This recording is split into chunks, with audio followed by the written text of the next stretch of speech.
Mais tout d'abord, une étape importante va s'ouvrir demain pour le procès des attentats de Bruxelles.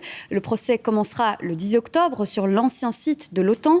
Mais demain, c'est l'audience préliminaire. En gros, elle servira notamment à établir la liste des témoins. Bonsoir Stéphanie Lepage. Bonsoir. Alors avec vous, on va rappeler les faits qui seront jugés lors de ce procès et qui ont marqué à jamais l'histoire de la Belgique. Oui, souvenez-vous, le 22 mars 2016, tout commence à Bruxelles Airport, dans le hall des départs. À 7h58 précisément, un premier kamikaze, Ibrahim El Bakraoui, déclenche une bombe artisanale qu'il transporte dans un sac placé sur un chariot.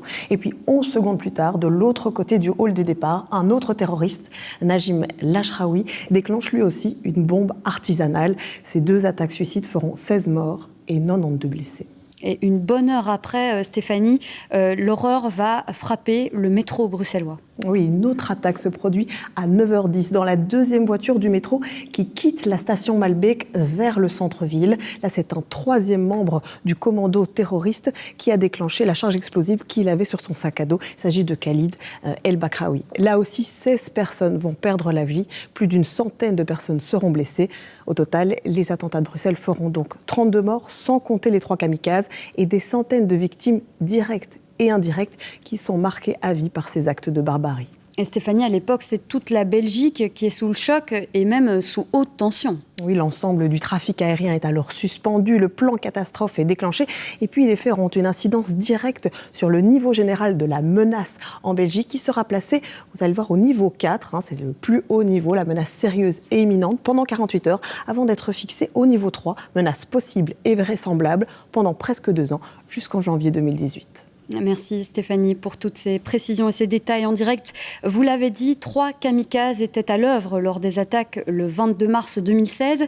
Mais il y a aussi encore des membres en vie de la cellule meurtrière. Au total, 10 hommes sont accusés de participation aux activités d'un groupe terroriste, d'assassinat et de tentative d'assassinat dans un contexte terroriste. Alors qui sont-ils ? Qu'ont-ils fait exactement ? Les explications avec Raphaël Albardier et Stéphanie Lepage. C'est un Bruxellois qui a tout coordonné depuis la Syrie. Oussama Attar était à la tête de la cellule terroriste qui a frappé le sol européen. C'est aussi le cousin des frères El Bakraoui, les 2 kamikazes du 22 mars. Cela a commencé par une idée, là-bas, en Syrie, qu'il voulait faire quelque chose en Europe. Les grands émirs sont venus vers Attar pour sa connaissance de l'Europe. Oussama Attar est donc le premier prévenu du procès des attentats de Bruxelles. C'est aussi le seul qui sera absent. Encore en Syrie, il serait mort selon le groupe terroriste État islamique. Sur le banc des accusés, 9 autres hommes seront eux bien présents. Parmi les principaux, Osama Krayem, un Suédois sans histoire devenu brusquement djihadiste en Syrie, et le belgo-marocain Mohamed Abrini, celui qu'on surnomme l'homme au chapeau. Le 22 mars, tous 2 sont prévus dans les attaques, mais renoncent au dernier moment. Osama Krayem, sac à dos explosif sur le dos, ne s'engouffre pas dans le métro. Mohamed Abrini, lui, fuit l'aéroport, abandonnant une bombe sur un chariot. Je me suis éloigné le plus vite possible car je savais qu'il y avait des clous dans les bombes. Tout le monde était prévu. Si vous êtes dans les planques, c'est que vous étiez prévu pour les attaques. Autre accusé important, Salah Abdeslam. Caché dans les planques bruxelloises depuis les attentats de Paris, il veut cette fois aller jusqu'au bout. C'est du moins ce qu'il déclare dans un document retrouvé par les enquêteurs. Allah m'a sauvé de ces koufars et j'ai réussi à rejoindre le reste des frères car il y avait un défaut dans ma ceinture. J'ai conclu que la meilleure chose à faire, c'était de finir le travail ici, avec les frères.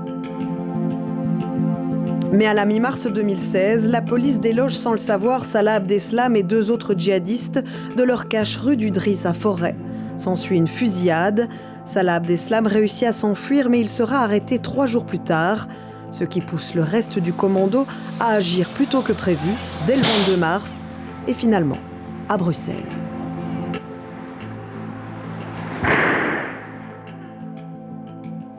Leur cible, c'était la France, pas la Belgique. Ça, ils l'ont fait dans la précipitation. Enfin, les derniers accusés sont soupçonnés d'avoir apporté une aide logistique indispensable à la réalisation des attentats. Mise à disposition de logements, achat d'armes ou de matériel pour fabriquer les explosifs. Le procès qui s'ouvre devra juger du niveau d'implication de chacun d'entre eux.